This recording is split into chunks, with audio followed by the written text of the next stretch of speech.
Fleet Commander Zalthek had seen many things in his 3 centuries of service across the Andorian Imperial Navy. He had witnessed the glass seas of Kepler 442b turn to plasma under orbital bombardment. He had watched entire civilizations surrender at the mere sight of his dreadnought formation. But nothing, absolutely nothing, had prepared him for this moment. "Sir," Communications Officer Rixter's voice trembled as she spoke, her scaled hands hovering over her control panel. "Long-range sensors are detecting an approaching vessel." Zalthek barely looked up from his tactical display, where he was reviewing the final preparations for the Siege of Terra. "Classification? Unknown, sir. The design doesn't match any ship in our databases." Rixter paused, her throat sacs inflating with nervous energy. "But sir, the energy signature. What about it?" Zalthek's patience was wearing thin. The humans had proven surprisingly resilient during the past year of warfare, but their primitive vessels posed no real threat to his flagship, the Eternal Dominion. It's massive, sir. Larger than anything we've recorded from human space." That got the fleet commander's attention. He turned toward the main display screen, his 6 eyes narrowing as the tactical data streamed across it. The readings made no sense.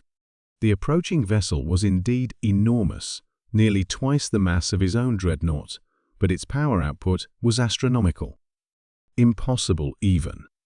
"Time to intercept?" Zalthek asked, his voice steady despite the growing unease in his chest. 17 minutes, sir." "Very well. All ships, assume attack formation Delta 7. Prepare to—" "Sir." Sensor operator Kexvol interrupted, his usually calm demeanor cracking. "The human vessel. It's accelerating beyond theoretical limits.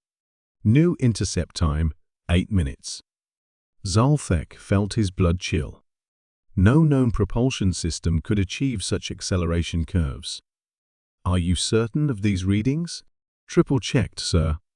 "And sir, there's something else." Kexvol's voice dropped to barely above a whisper.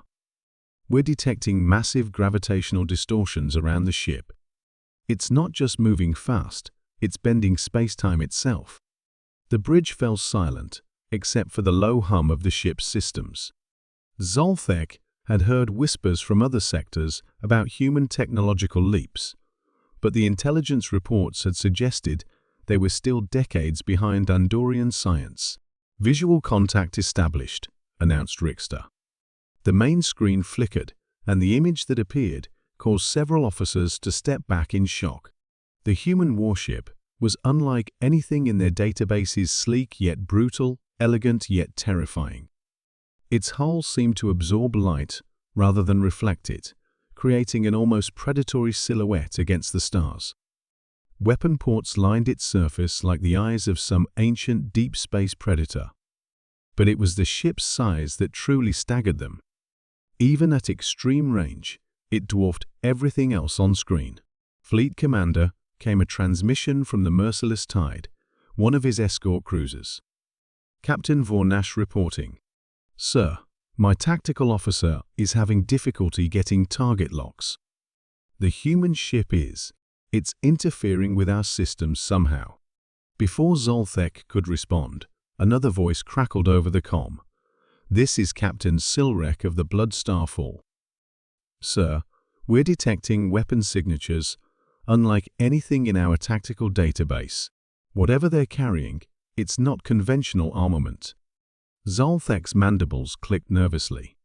"All ships, maintain formation. Prepare for—" "Incoming transmission," Rixter announced.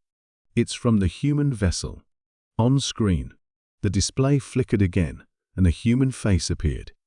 The creature looked remarkably unremarkable: pale skin, brown hair, dark eyes behind some sort of optical enhancement devices. But there was something in those eyes that made Zalthek's predatory instincts scream warnings. "Andorian fleet," the human spoke in perfect galactic standard, his voice calm and measured. "I am Admiral Sarah Chen of the UES Retribution. You are in violation of the Terran defense perimeter. Withdraw immediately. Zolthek found his voice, though it came out more strained than he intended. I am Fleet Commander Zolthek of the Andorian Imperial Navy. You are outnumbered 12-1, human. Surrender now, and your deaths will be swift. The human's expression didn't change, but somehow her smile seemed to grow colder.